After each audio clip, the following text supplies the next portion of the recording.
오늘은 독해 공부에 대해서 조금 얘기를 드리려고 하는데요.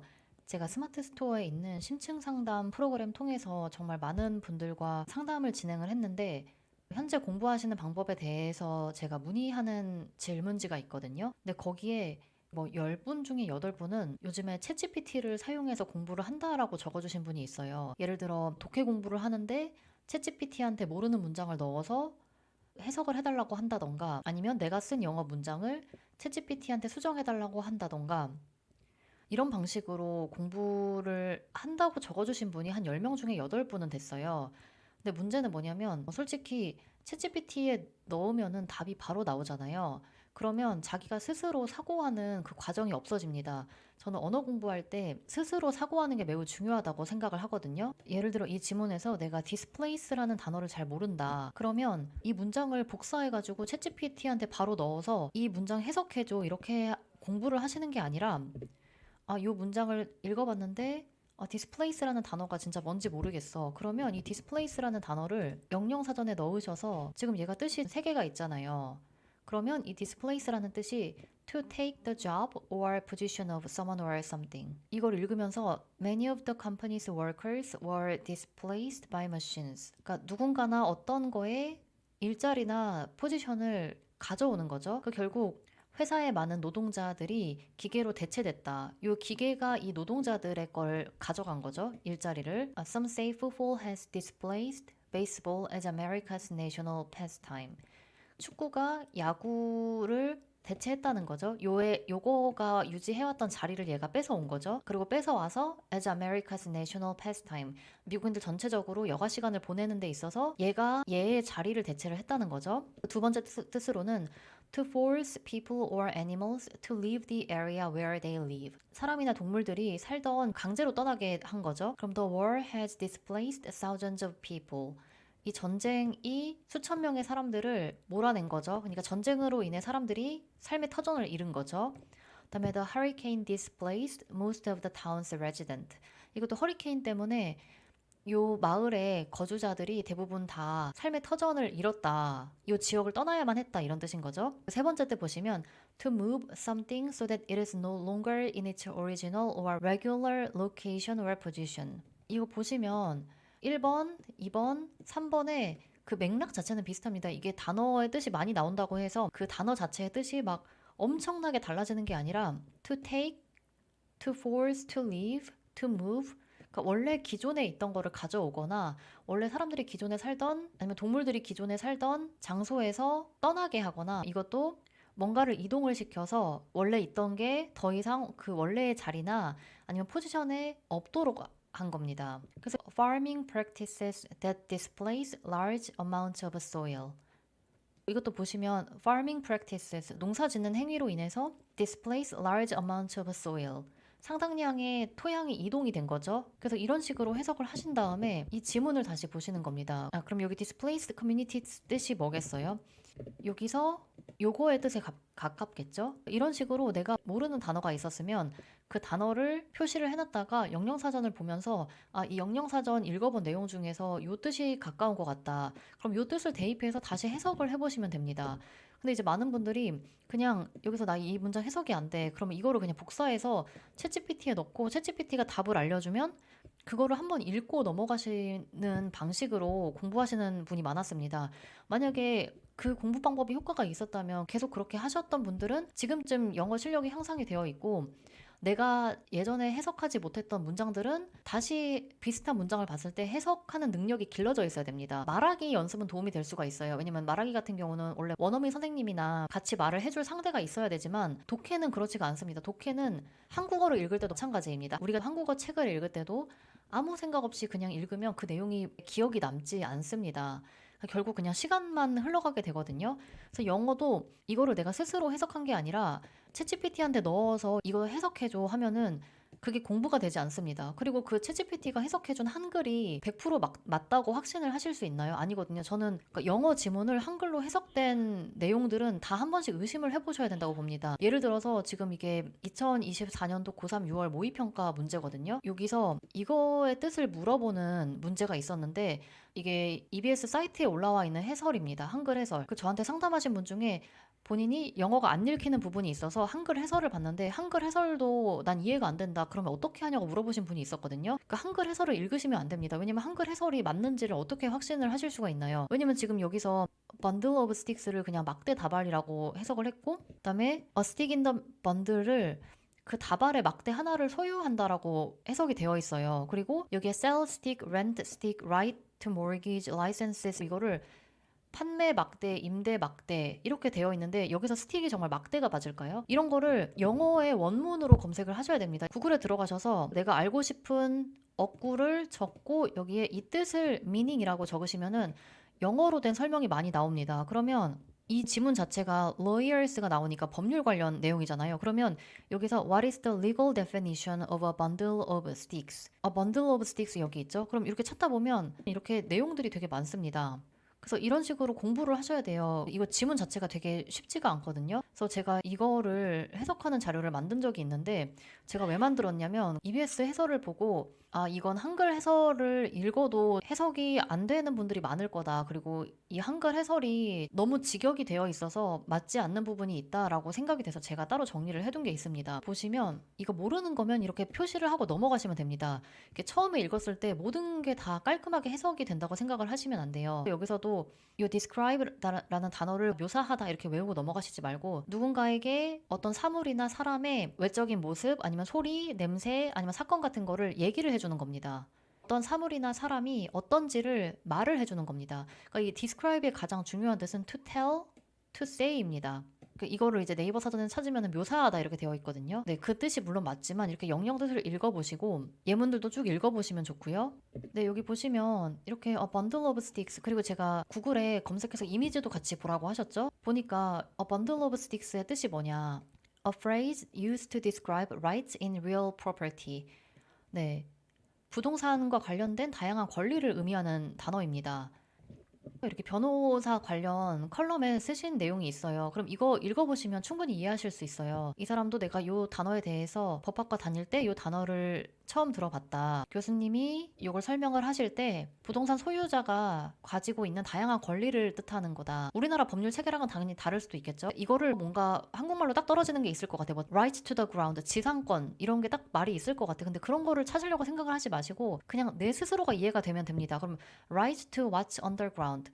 아, 그러면 지상이 아니라 지하에 있는 거에 대한 권리도 이 bundle of sticks에 포함이 되고 right to the ground, 지상권에 대한 권리도 포함을 하고 right to the air, 공기 중 내가 가지고 있는 땅에 공기에 대한 권리도 포함을 하는 단어구나. 근데 이 사람도 개념에 대해서 크게 중요성을 인지하지 못했다. 이 사람이 이제 부동산 법무 일을 하기 전까지는 나도 이게 얼마나 중요한지를 인지를 하지 못했다. bundle of sticks에서 각각의 스틱은 a different property right. 다양한 권리를 의미한다. 이 정도까지만 이해하셔도 됩니다. 아, 그러면 이 내용은 부동산에서 쓰이는 다양한 권리를 의미하는구나. 이거를 깔끔하게 정리하면은 지상권, 전세권, 부동산 임차권 이렇게 할 수가 있잖아요. 근데 아쉽게도 여기 해설을 보시면 이거를 판매 막대, 임대 막대 이렇게 해두었습니다. 아마 이제 빠르게 해설지를 내야 되다 보니까 이렇게 하신 것 같거든요. 지금 구글에 검색해보니까 이 의미를 아시게 되셨잖아요. 그러면 이제 계속 해석을 해나가시면 됩니다. 이런 비유는 여기 앞에서도 바로 비유라고 나왔잖아요. 그럼 이 말이 비유라는 걸 우리가 알 수 있잖아요. 그러면 꼭 이거를 한국말에 딱 떨어지는 걸 찾지 않으셔도 됩니다. 그냥 머리로 이해하면 됩니다. 비유는 1세기 전에 도입이 되었고 이 비유로 인해서 법을 가르치고 법을 수행하는 행위가 크게 변화가 되었다. practice 같은 경우도 우리가 연습하다라고만 알거든요. 근데 연습하다라는 뜻이 아니라 the action of doing or using something 이라는 뜻이 있습니다. practice of teaching 하면은 가르치는 것. practice of law. 변호사가 법률 업무를 수행하는 것. It's hard to put into practice. 이것도 해석 못 하시는 분이 되게 많은데 이게 practice가 뭔가를 하다라고 했으니까 조언은 되게 좋지만 이걸 실행에 옮기는 건 어렵다라고 해석을 할 수 있겠죠. 이렇게 문장을 쪼개서 스스로 분석을 하셔야 됩니다. 이거를 챗GPT한테 넣어서 해석을 해달라고 하시는 게 아니라 이렇게 분석을 해서 나눠서 해석하실 수 있으시잖아요. 근데 이거를 한국어 해석을 보게 되면 그 비유는 그것이 여기서 그것이 한국말만 보면 이 그것이 뭔지를 모르잖아요. 우리가 소유권을 분리될 수 있고 다시 합쳐질 수 있는 대인관계적인 권리의 모음으로 보는 것을 도와주기 때문에 유용하다. 저는 이 한국말을 읽었을 때 이게 무슨 말인지 도대체 이해가 안 되거든요. 그리고 지금 영어의 어순과 여기 번역되어 있는 한국어의 어순 자체가 다르기 때문에 이거를 하나하나 대조하면서 봐야 돼요. The metaphor. 그것이 우리가 소유권을 분리될 수 있고 여기 it을 그것이라고 하신 것 같거든요.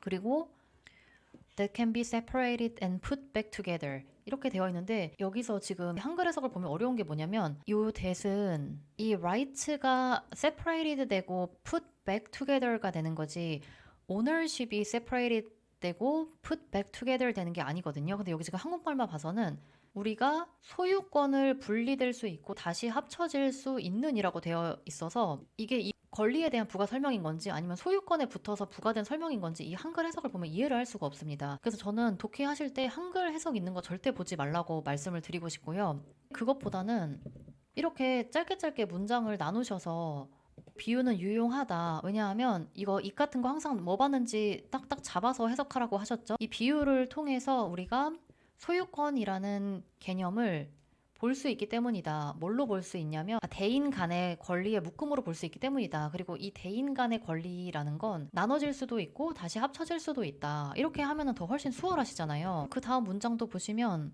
문장이 되게 깁니다. 이런 문장이 나오면은 이제 해석을 하기를 싫어하세요. 근데 이렇게 나눠서 보시면 훨씬 수월하시잖아요. 뭔가에 대해서 내 것이라고 할 때, 즉 소유권을 주장할 때 뭐 자산이나 자원에 대해서 이 뜻은 뭘 의미하냐면 여기에 딸린 권리가 많다는 것을 의미한다. 이쯤 되면 이제 스틱스의 뜻을 알았으니까 이거를 권리로 받아도 되겠죠? 그리고 이 권리는 각각의 권리가 모여서 하나의 전체적인 개념을 형성을 한다. 즉, 뭐 판매권, 임차권, 그 다음에 저당권, 허가 등등이다. 이렇게 해석을 하실 수 있잖아요. 이것도 한글 해석을 보시면 어떤 자원에 관해 그것은 내 것이다 라고 말할 때 흔히 그것은 여러분이 전체 다발을 구성하는 많은 막대, 즉 판매 막대, 임대 막대, 저당 잡히고 허가하고 증여하며 그것을 파기할 권리를 소유한다는 것을 의미한다. 이게 지금 한국어가 더 어렵잖아요. 그래서 한글 해석을 보지 마세요. 그리고 여러분이 보시는 한글 해설이 정말 정확하게 번역이 된 것인가를 항상 의심을 해보셔야 돼요. 왜냐면 번역자도 사람이고 물론 다 검수를 하겠지만 그리고 특히 인터넷에 돌아다니는 영어를 한글로 해석해 둔 것들은 누가 해석을 했는지를 모르시잖아요. 그러면 그거를 항상 뭐든지 의심을 해보셔야 돼요. 정말 이게 맞을까? 그렇게 이거를 의심하고 검증하는 시간에 그냥 영영사전 찾아서 영어로 되어 있는 걸 보시는 게 훨씬 좋아요. 그래서 여기도 차라리 한글말로도 쉽게 보시면 이게 뭔가 자산에 관해서 이게 내 것이다 라고 할 때 이는 많은 권리를 소유하고 있다는 것을 뜻하고 이 많은 권리들이 모여서 전체를 구성을 합니다. 판매권, 임대권, 저당권, 허가권, 증여권, 그 다음에 파괴권 등이 있습니다. 이렇게 하면 훨씬 수월하잖아요. 이거 다 하실 수 있거든요. 문장을 잘게 잘게 쪼개서 영영 사전을 찾아보시고 이해를 하시면 충분히 해석을 하실 수가 있어요. 다음 문장도 되게 길어요. 그래서 많은 경우 이것도 often이 종종이 아니라 많은 경우입니다. 많은 경우 우리는 이렇게 권리를 나눈다. 예를 들어 대지의 경우 권리를 여러 개로 나눌 수가 있다. 왜냐면 이 토지를 소유한 사람이 있고 저당권을 잡은 은행이 있고 임대차 계약을 맺은 세입자가 있고 토지에 들어가서 뭔가를 할 수 있는 배관공이 있고 광물을 채광할 수 있는 석유 회사 등이 있다. 이런 식으로 권리를 여러 개로 나눌 수가 있다라고 되어 있는 문장이고 마지막에 답을 고르는 부분인데 여기서 항상 유의해서 보셔야 될 게 앞에는 a bundle of sticks였죠. 근데 여기는 a stick in the bundle이죠. 그러면 여기 위에서는 여러 개의 권리가 하나로 뭉쳐진 걸 얘기를 하고 여기서는 각각의 권리 한 개를 의미한다는 거죠. 그럼 여기 앞에서 예시를 든 것처럼 그래서 이 각각의 집주인, 은행, 세입자, 배관공, 석유회사 등 각각의 당사자들은 권리 다발에 있는 권리를 하나씩 소유를 하게 된다라는 뜻이겠죠. 그러면 여기서 보시면은 one이 나와야 돼요. one aspect. 왜냐면 a stick이라고 했잖아요.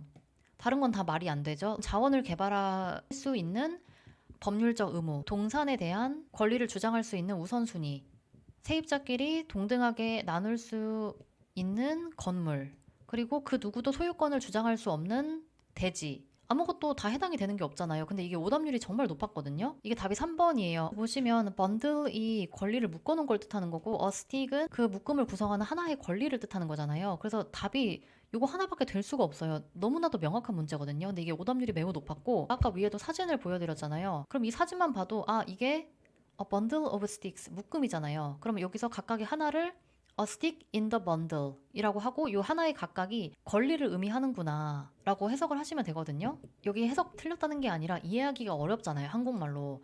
그 재산의 한 측면을 사용할 수 있는 권리 이렇게 하면 어렵잖아요. 우리가 방금 사진으로 이해한 것처럼 계속 이 지문에서 말하고자 했던 내용이 소유권이라는 개념 자체가 이 그림처럼 막대 묶음으로 설명을 할 수가 있다. 그리고 요런 게 다 하나하나가 임차권, 임대권, 진입할 수 있는 권리, 무슨 권리 이렇게 다 나눠져 있고 요게 하나하나가 다 권리이다. 그럼 a stick in the bundle, a right to use one aspect of the property. 이렇게 이해하시면 쉽잖아요. 많은 분들이 독해를 자꾸 챗GPT한테 돌려서 편하게 공부를 하시고 계신 분들이 많아요. 그렇게 하면 실력이 안 납니다. 이런 문장을 보면서 저도 이런 문장이 처음부터 잘 해석이 됐던 게 아니라 항상 생각을 하면서 독해를 했기 때문입니다. 보시면 중국은 아프리카의 주요 투자자가 되었다. 그리고 its companies, 여기 가까우니까 이게 아프리카인가? 라고 생각하시는 분들이 있는데 이걸 항상 맥락 속에서 찾아보셔야 됩니다. it, this 대시 뭔지. 근데 여기서 맥락상 보면은 이게 중국이겠죠. 중국 기업들을 말하는 거겠죠. 왜냐면 중국이 아프리카 전역에서 주요한 투자자가 되었고 중국 기업들이 매우 엄청난 역할을 하고 있다. 인프라나 광산, 그다음에 에너지 개발에서. 그리고 이제 이런 문장을 보면서 여기 with가 왔고 원래는 its companies are playing 이어야 되는데 with가 오면서 이게 gu로 바뀌면서 are가 빠지고 play라는 동사를 ing를 붙여줬구나. 이런 식으로 문법도 파악이 돼야 그러니까 이거는 내가 보면서 나 이 문장 구성 지금 너무 익숙하지가 않은데 그러면 원인이 뭔지 파악하고 먼저 뭐 문법이 문제인지 단어가 문제인지 파악하고 내가 문법이 모르는 부분이 있었다. 그럼 그 문법을 다시 가셔서 공부를 하시고 계속 적용을 하면서 독해를 해주셔야 됩니다. 2024년에 중국과 아프리카 간의 교역은 미 달러 2,956억에 달했고 그다음에 이것도 마킹 뭐뭐 하면서 이렇게 문장 이어줄 때 영어에서 이런 형태 많이 쓰잖아요. 4.8 연간 상승을 했으며 그다음에 이거 다 이어지는 거죠. 4년 연속 계속 최대치를 갱신했다라는 뜻이잖아요. 이 문장에서도 이렇게 문장 끝나고 ing 붙여서 하나씩 더 이어주는 구문 모르시는 분들이 있으면 문법 공부를 하셔야 되겠죠. 그 다음에 중국의 거대한 국내 시장은 계속해서 엄청나게 많은 기회를 아프리카 제품에 제공을 해왔다. 여기에 수반되는 환경에 미치는 악영향, 그 예시가 나오는 거겠죠. 오염된 강, 파괴된 숲, 터전을 잃은 지역 사회, 이렇게 엄청난 환경에 대한 영향이 광범위하게 기록이 되어 왔다. 아프리카 미디어와 국제적인 저널리스트들을 통해서. 그러나 가장 도드라지고 아직 파악되지 않은 현상은 남아있다. 땡땡하고 그게 뭔지를 말해주는 거죠. 그건 뭐냐면 거의 부재한다. 이런 보고가 중국 언어로 된 매체에서는 이런 보고가 거의 없다. 이런 식으로 계속 내가 해석이 안 되는 문장의 원인이 뭔지, 문법 때문인지, 단어 때문인지, 아니면 아직 내가 긴 문장은 해석을 못해서인지, 그럼 짧은 문장부터 해석을 하시면서 독해 실력을 늘려가시면 되겠죠? 이게 한순간에 어려운 걸 갖다 놓고 내가 독해가 되겠지라고 생각하시면 안 되고, 항상 차근차근 단계별로 하셔야 됩니다. 그리고 영어 원서를 읽으면 되냐고 물어보시는 분들이 있는데, 영어 원서 읽으셔도 되는데, 너무 소설 같은 거 읽으시면서 형용사만 맨날 찾아보시는 분들이 있어요. 뭐 근데 그것보다도 차라리 이렇게 정제된 기사를 읽으시면서 일상에서 많이 쓰이는 단어를 공부하시는 게 더 중요하다고 생각을. 그래서 오늘은 독해 공부를 잘못된 방향으로 하시는 분들이 있으신 것 같아서 독해 방법을 설명을 드렸고 챗GPT 쓰지 마시고요. 본인이 스스로 사고해서 내가 스스로 분석하고 내가 주어도 찾아보고 동사도 찾아보고 목적어 찾아보고 영영사전에 단어 검색해서 영영사전 뜻 중에서 이 단어는 이번 지문에서는 이 뜻으로 쓰였구나 이런 식으로 단어 대조해서도 찾아보시고 여러 가지 방법을 해보셔야 됩니다. 자꾸 해보시지 않고 빠르게 가는 길만 가려고 하시거든요. 근데 언어는 빠르게 가는 길이 없습니다. 어렸을 때부터 자연스럽게 노출이 돼서 정말 자연스럽게 언어를 받아들이는 사람이라면 모르겠지만 우리는 지금 다 그런 상태가 아니잖아요. 강제로 언어에 노출을 시켜줘야 되고 강제로 언어 공부를 해야 되는 상황이잖아요. 그럼 어쩔 수 없이 되게 치밀하게 공부를 해야 됩니다. 그냥 챗GPT가 알려주니까 복사해서 챗GPT한테 넣어서 난 해석 읽어봐야지 하면은 나중에 그게 기억이 하나도 안 납니다. 오히려 그게 더 시간 낭비거든요. 그러니까 여러분 다 시간 낭비하지 않고 효율적으로 공부하길 원하시잖아요. 그러시면 내가 스스로 사고해서 문장을 파악하고 해석을 하시는 연습을 하셔야 됩니다. 저도 처음에 되게 간단한 문장도 해석을 못했는데 계속 생각해보고 여기선 주어가 뭐겠지, 동사가 뭐겠지, 목적어가 뭐겠지, 이 동사가 나왔으니까 목적어가 이렇게 나오고 뒤에 투부정사가 이어지겠지 이런 식으로 문법 구조도 분석하면서 해석을 하니까 점점 어려운 문장도 해석을 할 수 있게 된 겁니다. 독해 오늘 방법 설명드렸고 챗GPT 절대 사용하지 마시고요. 스스로 사고하시면서 공부를 하셨으면 좋겠습니다. 또 질문 있으시면 남겨주시고 열심히 공부하시면 좋겠습니다. 감사합니다.